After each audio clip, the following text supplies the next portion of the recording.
Hello বন্ধুরা, আজকে কাজ ছিল আমাদের একদম ছাদের উপরে। তো ছাদের উপরে উঠে থেকে স্ক্রিন 10 ইঞ্চি স্ক্রিনটি প্লাস্টার করতে হবে। তো স্ক্রিনটা দেখি এত জং ধরে আছে, তো করার কিছু নেই, জংগুলো ছাড়াতে হবে।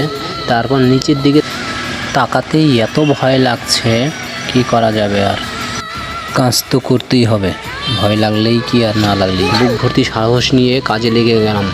কাজে লাগতে লাগতেই দেখি আমাদের হেল্পার এক বস্তা সিমেন্ট নিয়ে সিঁড়ি দিয়ে উপরের দিকে উঠছে বাহুবলীর মতো। কিন্তু হেল্পারকে দেখে অবাক লাগছে, কিন্তু কী করা যাবে, ওর তো কাজ ওটাই করতেই হবে, ওকে উপায় নেই। সিলিংয়ের জঙ্গলও সব ঝাঁটিয়ে পিটিয়ে সব সোজা করে পরিষ্কার করে নিলাম। এবার শুরু করা যাবে আমাদের প্লাস্টারের কাজ। এবার এখান থেকে নিচের দিকে তাকালে মনে হচ্ছে আগের তুলনায় সাহসটা অনেক বেড়ে গেছে। তারপর আমি কচ্ছপের গতিতে মশলা মারা শুরু করে দিলাম। মশলা মারতে না মারতে মশলা মারা শেষ হয়ে গেল। আবার বুক ভরা সাহস নিয়ে ঝড়ের গতিতে পাটা মারা শুরু করে দিলাম।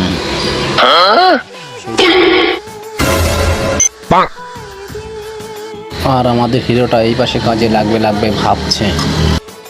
আর আমি মনের খুশিতেই কর্নারগুলো বানানো শুরু করলাম, কারণ আজকে ছিল সেই লেভেলের রৌদ্রের পাওয়ার।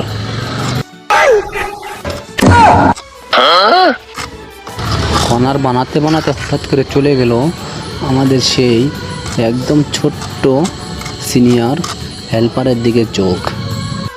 তো হেল্পারটা এত খুশিতে কাজ করছিল, জানি না ও কী কারণে এত খুশি। ফাইনালি আমাদের এই কাজটা শেষ হলো। হ্যালো বন্ধুরা, আমার এই জুনিয়র হেল্পারটির জন্য একটি লাইক কমেন্ট অবশ্যই তো হতেই পারে, কি ঠিক বলছি তো?